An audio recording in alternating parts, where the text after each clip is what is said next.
Hello, checking in with yet again another 5 chapters of Lady Anna by Anthony Trollope, which is wow. I am really enjoying this novel. In contrast to He Knew He Was Right, where I just didn't get along with the main core of that book, with the Trevelyan's just um, not really caring about them, either of them at the beginning, and then only pitying him at the end, and sort of um, respecting the growth of Emily Trevelyan at the end, um, and maybe just her fortitude under suffering, and that actually making her into a bit better of a person, more sympathetic of a person. Whereas this book, um, in He Knew He Was Right, there was like all the subplots that sort of lifted the book up for me, kind of was able to carry me along to the end, where it kind of got a bit better at the end. And I don't know, I'm not gonna.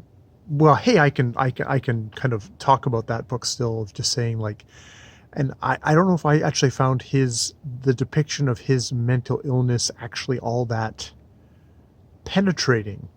Um, you know, it showed a slide, but I don't know if it was a penetrating slide. I feel kind of ambivalent about that. Um, of a man consumed by jealousy. I mean, it showed it. I don't know if it dug into it as much as I could have seen. Um, if only just by how the society refused to kind of take action on that. And I mean, I see that you see that today, or up until this point, of men harassing partners or former partners, still wanting to control them, and it being kind of it is a pathology, um,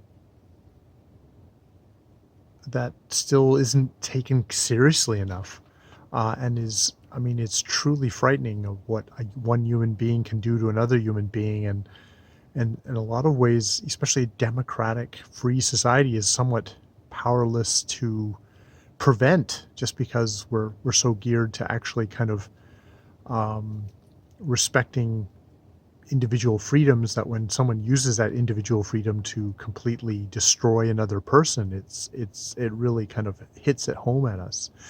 But that said, in this book, it's all killer, no filler. There are no subplots. This is why it's a relatively slim volume of Trollope, because we're only focusing really on, well, we're focusing on the main couple, where we've got some stuff with the lawyers.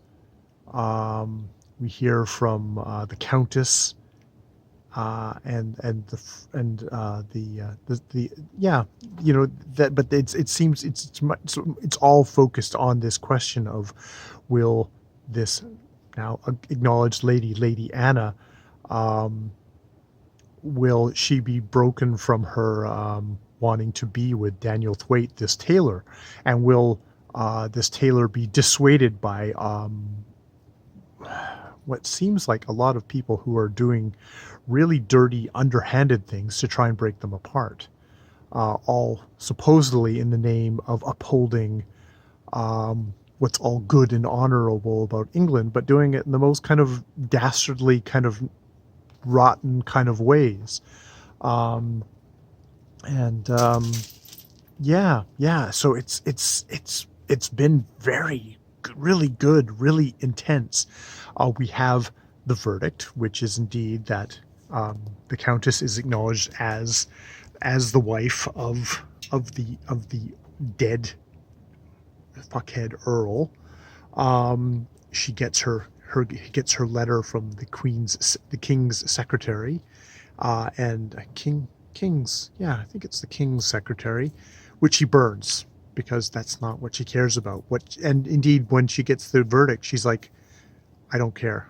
It's all for nothing, because my daughter is going to disgrace herself, and marry a tailor, and bring all of everything that I've built, everything I've struggled to get her, to ruin.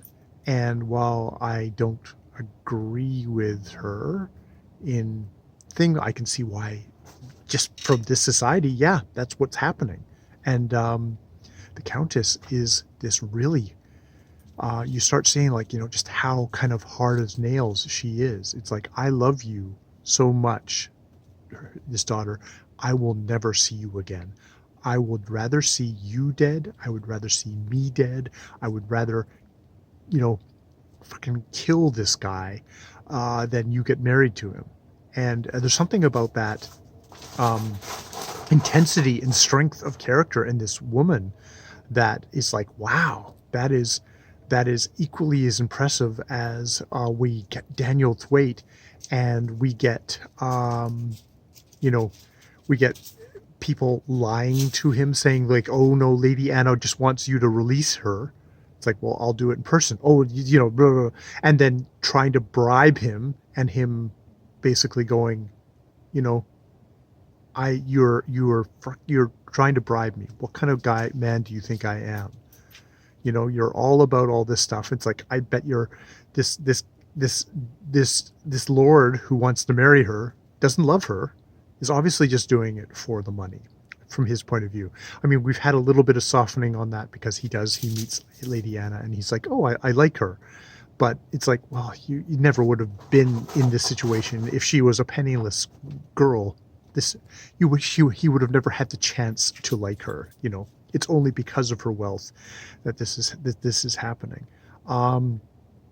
So yes, wow. This is apparently one of Trollope's favorite novels. Like, he feels it's like one of the best novels he ever wrote, and I'm really, really enjoying it. I really love Daniel. I really love the Countess. Two opposing sides. Sir William, and just kind of the pragmatism of the Solicitor General. Just like, who are we to say that they shouldn't? That they shouldn't. It's he sees the star-crossed lovers aspect of this, of being, and the other lawyer saying, was like, oh, he should have been a poet then. He should have been Shakespeare. He shouldn't have been a lawyer, because a lawyer should have been attacking and besmirching and trying to do everything dirty he could possible to win for his client. Screw the truth of the matter. Which is what the lawyer's supposed to do. They're supposed to argue from their own lines thing. So indeed, he may not be that great of a lawyer. He's a great character and a good human being, it seems. We've got various people, like the sergeant whose house that she's staying at, and just his interview with Daniel, saying, like, trying to bluster him, trying to bribe him again. It's just like, it's like, and there's a bit of the narrator saying, like, well, this gives the chance to be to kind of like, oh, I would never take a bribe. But actually, I don't think it's that kind of a thing. I think he's actually a really decent, honest man. I mean, he gets that 9,000, and he thinks, well, I could just get away from this country, get away from this rot, because this isn't gonna pass away, even with the reform stuff, for not even now, maybe in England. It's like, emigrate. This is spoken as a Canadian here, so emigrate. Even though we have our own upper Canada and ruling classes in Canada, as much as they've got the Kennedys, and they've got the they've got the ruling classes in the United States as well. You try and get away from this stuff, but it is always there. There is something of either the Lord or the devil has created these divisions amongst humankind, and it's always there. There is a thing of this, of like, I was trying to think about, like, what is this like, Lady Anna marrying Daniel Thwaite? It's like if this was like the South, and she was marrying a black man, just, or if it's like more homophobic times, and she was going to marry another woman. This classism is as much is as bad and as foul, and is bringing out is the horrible behavior in the people who are saying, like, oh, you're going to degrade this woman by whom she marries, is as bad as racism, as sexism, as homophobia. It's this classism is just, it's foul. It is so foul. And Trollope is doing a masterful job of showing just how foul and contaminating and rotten it is, and how it undermines the very values that they propose to uphold. Um, Trollope is trying to kind of show a balance here of, like, the people, like, I sympathies for the Countess, all sympathies for the Countess, but at the same time, the violent, the corrupt practices, I don't know, violent, not yet, I got spoiled, but the corrupt practices that they're trying to use uh, by lying, by trying to lie or bribe or bully this couple into not getting married, into not being together, um, completely undermines the whole thing of, like, of what they're trying to supposedly protect their world from, their family name from. I mean, if they're lying and cheating, and I know violence were to work, what does that say about what they're preserving? So, wow, really good stuff. Really good stuff. Really, really, really enjoying this Trollope. I'm so glad I followed up He Knew He Was Right with this. Not that He Knew He Was Right was a bad book, but just didn't twig to me as much as this one does. So yes. All right. More videos later.